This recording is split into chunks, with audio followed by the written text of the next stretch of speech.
Un saludo tengan todos, estudiantes, profesores y familia en general que en esta hora nos sintoniza.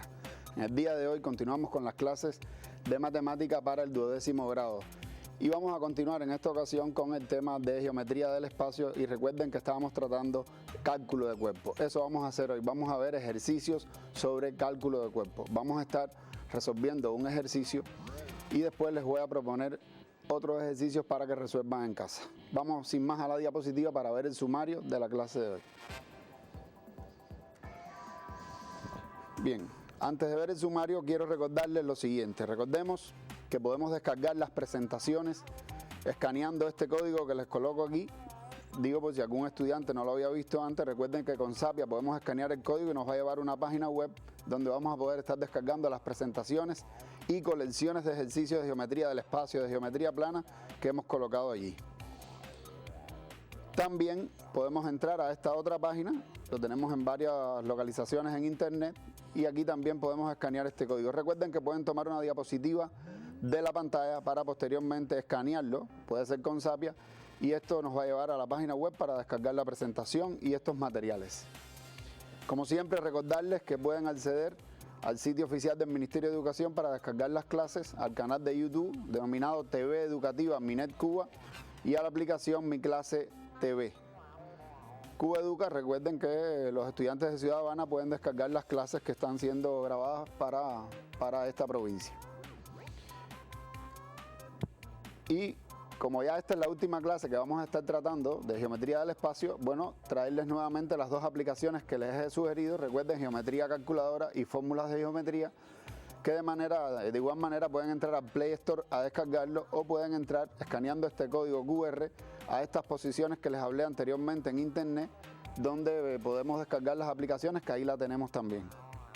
Vamos entonces ahora a ver el sumario, como les estaba diciendo. Vamos a estar viendo ejercicios sobre cálculo de cuerpo y en este caso, por supuesto, aplicación del teorema de las tres perpendiculares dentro de este tipo de ejercicio. Siempre aparece así en los exámenes y es un objetivo del grado. Y también, por supuesto, vamos a ver cálculo de volumen y áreas. Vamos entonces, sin más, a comenzar con el primer ejercicio y ya se los muestro. Bueno, en este caso, antes de mostrarles el ejercicio, recordarles que vamos a estar ahora recomendando que estudien, que descarguen la compilación de exámenes finales de matemática de 12º grado. También lo podemos encontrar en esa exposición en internet donde les he estado hablando. Recuerden que en las clases anteriores les he orientado donde podemos encontrar ejercicios en nuestro libro de texto y en el otro libro que utilizamos en el preuniversitario. Recuerden el libro azul y el libro rojo de problemas para la enseñanza media sobre matemáticas, por supuesto. Vamos entonces a ver el ejercicio. Aquí tenemos el ejercicio, tenemos el texto y los incisos, aunque el ejercicio va a tener dos incisos más. Quiero darle ahora un tiempo para que lo copien, los demás incisos los vamos a ver cuando resolvamos este inciso A. Vamos a dar un tiempo para que lo copien y después comentamos.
Espero hayan tenido tiempo para copiar el ejercicio. Ahora vamos a comentarlo, por supuesto, y cuando vamos a la diapositiva, si faltó algo por copiar, lo pueden ver. Es un ejercicio que nos habla de un cilindro circular recto.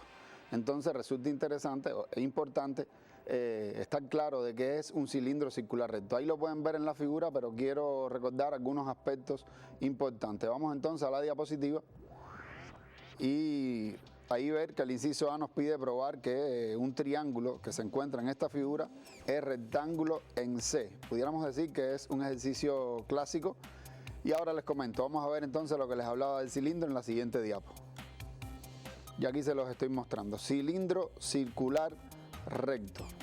Importante, cuando nos dice que el cilindro es recto, nos está hablando, por supuesto, que este segmento de perpendicular que une ambas bases del cilindro, y estamos hablando de los puntos centros de estas bases, va a ser la altura del cilindro. Esto es importante. También BD, por ejemplo, y AF, que lo vemos aquí en esta figura, van a ser, que son generatriz de este cilindro, van a coincidir con la altura. Esta es la peculiaridad. Si es recto, va a coincidir esta altura que siempre tomamos de manera natural, ¿no? Que es la unión entre el centro de la circunferencia de la base superior y la base inferior.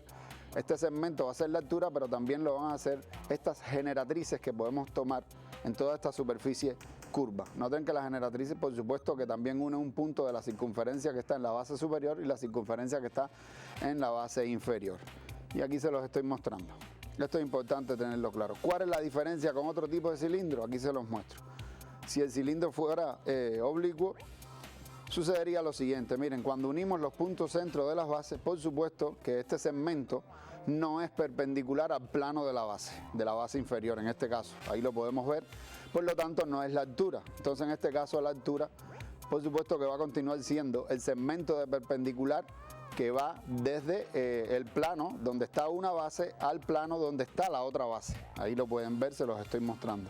Y esta sería la diferencia. Debe quedar claro esto. En la clase anterior no insistíamos en la idea, ¿no?, de que, por ejemplo, AF y BD son generatrices. También lo son. Recuerden que el cilindro se obtiene al rotar un rectángulo, ¿sí?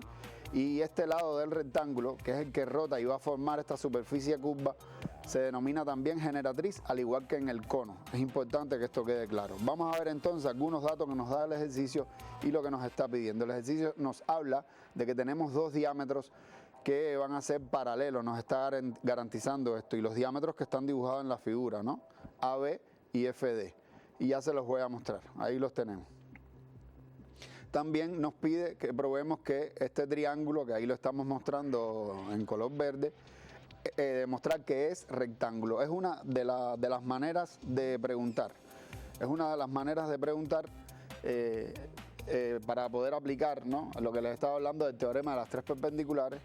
Muchas veces nos preguntan esta idea, ¿no?, demostrar que un triángulo es rectángulo. También vamos a ver en otro ejercicio que les traigo otra manera de preguntar esta misma idea, que finalmente hay que aplicar, por supuesto, el teorema de las tres perpendiculares. Vamos entonces a la diapositiva y continuamos.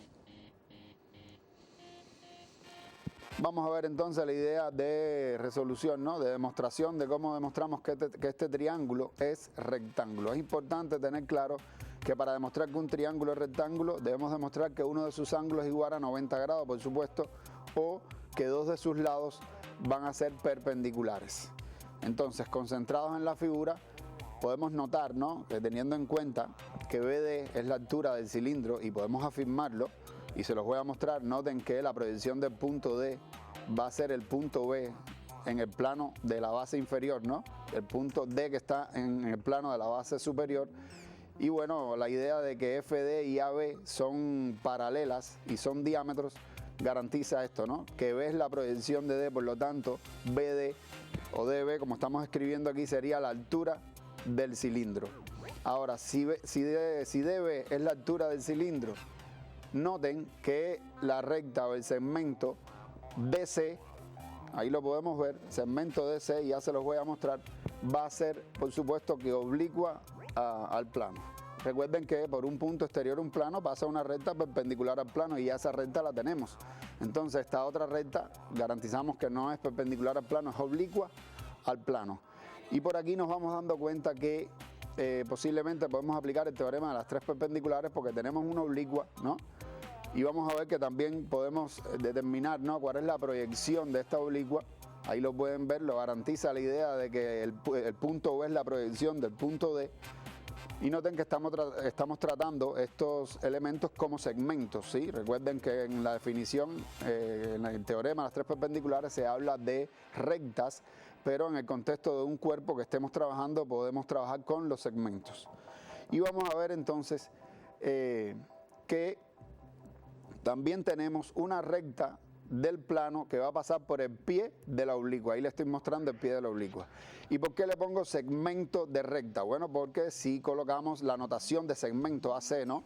Con la notación de segmento encima, por supuesto que estamos hablando de ya no de la recta que pasa por el pie de la oblicua, estamos hablando del segmento, ¿sí? Por eso le llamo segmento de recta contenida en el plano que pasa por el pie de esta oblicua. Es decir, en última instancia está correcto hablar del segmento. Si el segmento está contenido en esta recta, por supuesto.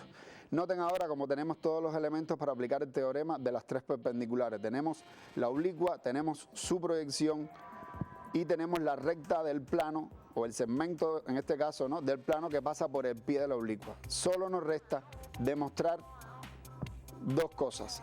Una cosa en realidad.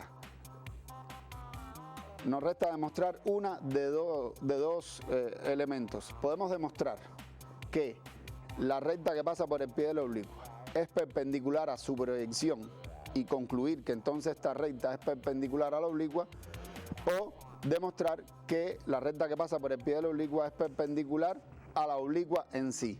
Y vamos a la figura y noten que si demostramos que la recta de color azul, que es la que pasa por el pie de la oblicua, es perpendicular a la propia oblicua, ya estaremos demostrando que el triángulo es rectángulo. Diríamos que el ejercicio sería muy fácil. Entonces vamos a concentrarnos a ver si podemos demostrar, porque no veo elementos aquí, ¿no? Por supuesto, en este caso tenemos que ir a los datos que nos da el ejercicio. Nos dice que A, C y B son puntos que pertenecen a la circunferencia de esa base. Tenemos que demostrar que AC es perpendicular a BC. Vamos a ver si lo podemos hacer. Vamos a observar en la figura que, por ejemplo, el ángulo ACB, y se los voy a poner aquí, en este caso, bueno, BCA, también podemos nombrarlo así, va a ser igual a 90 grados. ¿Por qué podemos afirmar esto?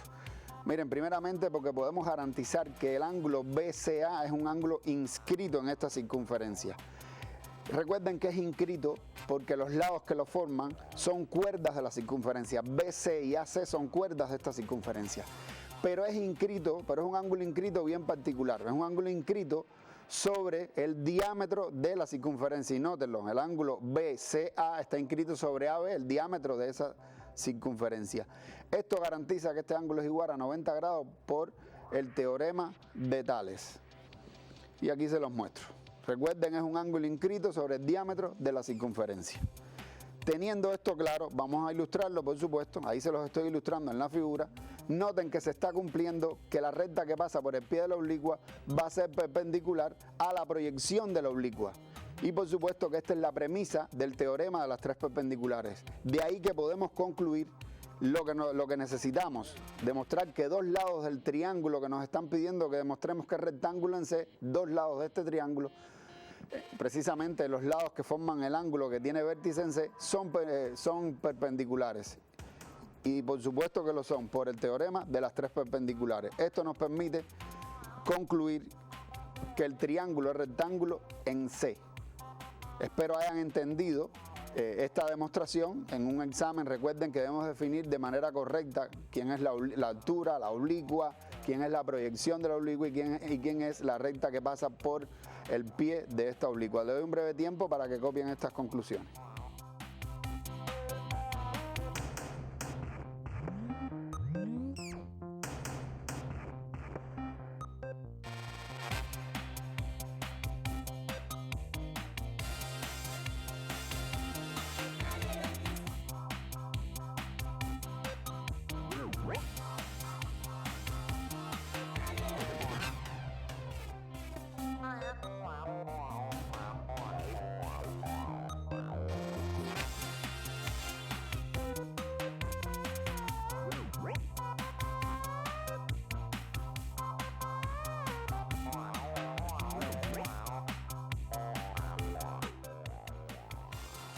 importante resaltar, ¿no?, que la proyección y la recta que pasa por el pie del oblicuo, la proyección del oblicuo y la recta que pasa por el pie del oblicuo están en un mismo plano, ¿no? En este caso, en este plano que hemos asumido la base inferior de este cilindro. Bien, vamos a continuar ahora y les voy a presentar un inciso B de este ejercicio. Mientras los vamos comentando, pueden ir copiando los datos que nos brinda. Calcula el volumen del cilindro si BD es igual a 2 metros. Es la altura del cilindro y el ángulo de AB es igual a 45 grados. Vamos a ir ilustrando estos valores y así lo vamos a ir copiando. Nos dan la altura y nos dan un ángulo. Vamos a ver cuál es. Bien. Lo primero que debemos hacer, por supuesto, que es pensar que nos están preguntando que calculemos el volumen del cilindro. La fórmula de volumen, área de la base por la altura. Y nos concentramos cómo calcular el área de la base, pi por r al cuadrado, es el área de un círculo. Y resulta que nos damos cuenta que R no lo tenemos. Podemos denotar R contextualizándolo en la figura como OA. Ahí lo pueden ver, sería el radio, también puede ser OB. Y entonces sí vamos a representar lo que nos están dando como datos. Bueno, primero tenemos la altura que va a medir 2 metros. Vamos a tener entonces que el ángulo, ahí vamos a ubicarnos en este triángulo, va a ser igual a 45 grados, DAB es igual a 45 grados. Y noten que si BD es altura, significa que el triángulo que tenemos aquí, ABD, va a ser un triángulo rectángulo. Y ahí se los estoy mostrando, rectángulo en B. Y un triángulo rectángulo que uno de sus ángulos agudos es igual a 45 grados, ¿qué va a suceder? El otro ángulo también va a ser igual a 45 por suma de ángulos interiores. Esto va a garantizar que estos dos segmentos van a ser iguales y resulta entonces que el triángulo va a ser también isósceles. Y noten cómo lo colocamos encima, ¿no? Triángulo ABD, rectángulo en B e isósceles de base AD, que sería la hipotenusa, por supuesto, de este triángulo rectángulo. Entonces podemos calcular el radio, porque ya tenemos AB y AB es el diámetro. Si dividimos el diámetro entre 2, vamos a obtener el radio, que en este caso va a ser igual a 1 metro. Les doy un breve tiempo para que tomen nota al respecto.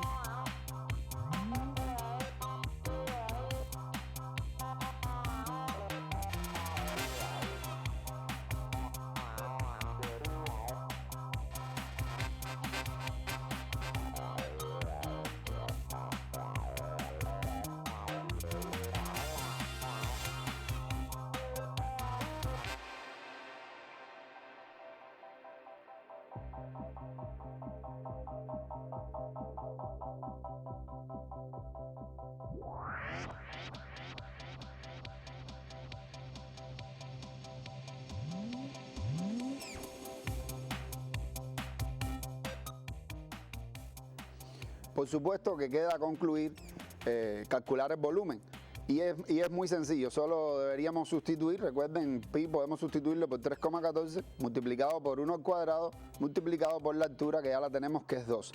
Y el resultado se los voy a colocar aquí en el cilindro, ahí lo pueden ver, va a dar aproximadamente 6,3 metros cúbicos. Recuerden que tenemos los datos con 2 cifras significativas y por eso damos el resultado con 2 cifras significativas. Se lo dejo de tarea, es decir, que calculen, que verifiquen que el resultado es este que hemos obtenido aquí. Creo que es bien sencillo y vamos a pasar al siguiente inciso. Ya se los estoy mostrando y les doy unos segundos para que lo copien.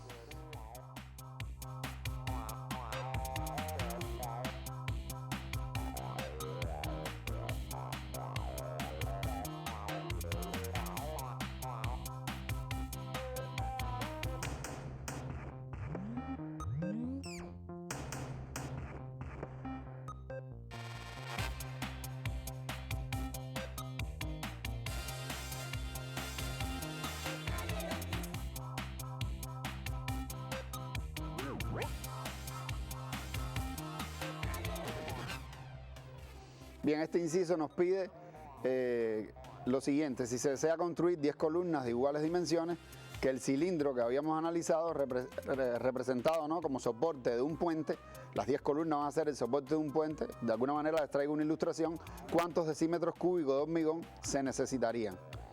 Vamos entonces en la siguiente diapo a analizarlo. Fíjense que el ejercicio es tan sencillo como saber que tenemos 10 columnas y estas van a tener el mismo volumen que la que hemos hallado, ¿no?, que el volumen de la que hemos hallado. Sencillamente debemos multiplicar, por supuesto, multiplicar el volumen, ¿no?, de hormigón que se debe usar para las 10 columnas, que lo que nos están preguntando, multiplicar 10 por 6,3 metros cúbicos. Lo más interesante del inciso, además de deducir esta idea de multiplicar, es también convertir finalmente el resultado en decímetros cúbicos, como nos están preguntando. Fíjense, cuando multiplicamos tenemos 63 metros cúbicos y vamos a recordar que un metro es igual a 10 decímetros, que un metro cuadrado serían 100 decímetros cuadrados y que un metro cúbico serían 1000 decímetros cúbicos. Esto es importante tenerlo claro, esto nos da ya la idea de que debemos multiplicar por 1000, de ahí que vamos a obtener 63.000 decímetros cúbicos, y recuerden que debemos darlo en notación, en este caso notación científica, porque debemos darlo con dos lugares como el ejercicio nos dan, dos cifras significativas, ¿bien? De ahí que vamos a obtener 6,3 por 10 a la 4 decímetros cúbicos. Le doy un breve tiempo para que tomen alguna nota.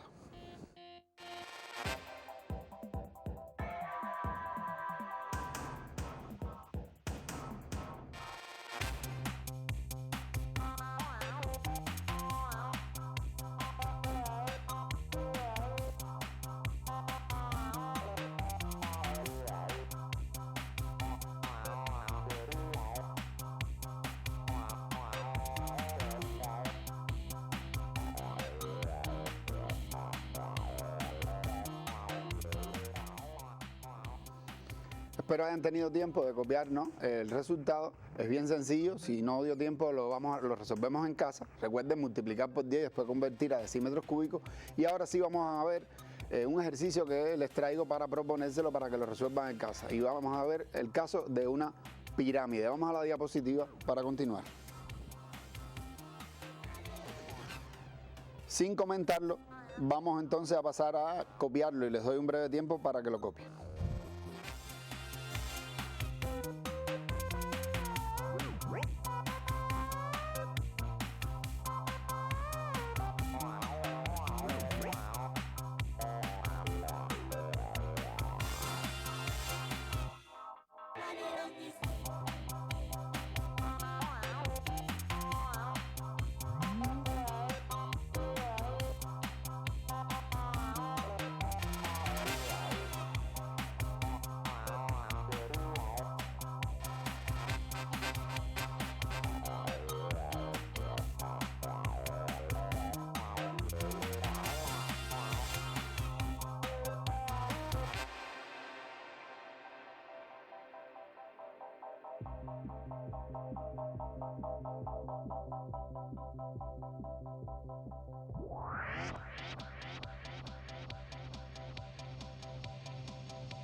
Solo quiero orientar un poco el ejercicio, pero quiero que lo resuelvan en casa. Importante, están hablando de una pirámide regular de base MNPQ. Es una base que tiene, bueno, 4 vértices. Estamos hablando, por supuesto, de un cuadrilátero, pero si nos hablan que es regular, estamos hablando de un polígono en esa base de 4 lados que va a ser regular. Esto es importante tenerlo claro, por lo tanto va a ser un cuadrado y ahí se los muestro. Esto garantiza que la altura es el segmento de perpendicular que viene desde el vértice de la pirámide y cae en el centro de esta base, que es donde se cortan las diagonales de este cuadrado. Este dato de que la base sea un cuadrado que podemos deducir ayuda a resolver este ejercicio. También nos pide demostrar que clasificar este triángulo que estamos colocando en verde según sus ángulos. Esta es otra manera de preguntar, clasificar el triángulo. Y por ahí anda, por supuesto, que el teorema de las 3 perpendiculares, que debemos aplicarlo aquí. Se lo dejo de estudio independiente, recuerden. Y ahora sí quiero pasar y por último orientarles un ejercicio que quiero que lo copien, bien interesante. Voy a irlo comentando mientras tanto y ya se los voy a poner. Aquí está. Quiero comentárselo porque tenemos mucho texto, pero si entendemos la idea, Si entendemos la idea, vamos a poder resolver el ejercicio en casa. Esto que le traigo es un reto. Tenemos un tanque con forma de cilindro, pero está de manera horizontal. Queremos graduar una vara, ahí está el texto, queremos graduar una vara para cuando introduzcamos esta vara en el tanque podamos medir qué volumen hay de combustible en este tanque. Y para ello, por supuesto, que contamos con el diámetro del cilindro, la altura del cilindro y la longitud de la marca cuando introducimos la vara, ¿no? Y de alguna manera el mismo líquido que está dentro marca la vara. Podemos contar con todos estos valores. Insisto, esto que les traigo es un reto. Le doy unos segundos para que lo copie.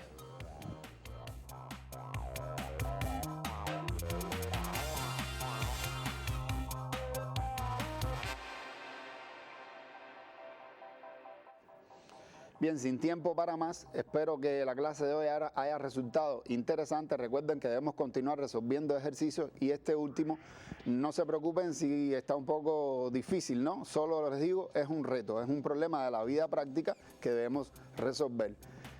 Y recomendarles que estudien y nos vemos en otra clase.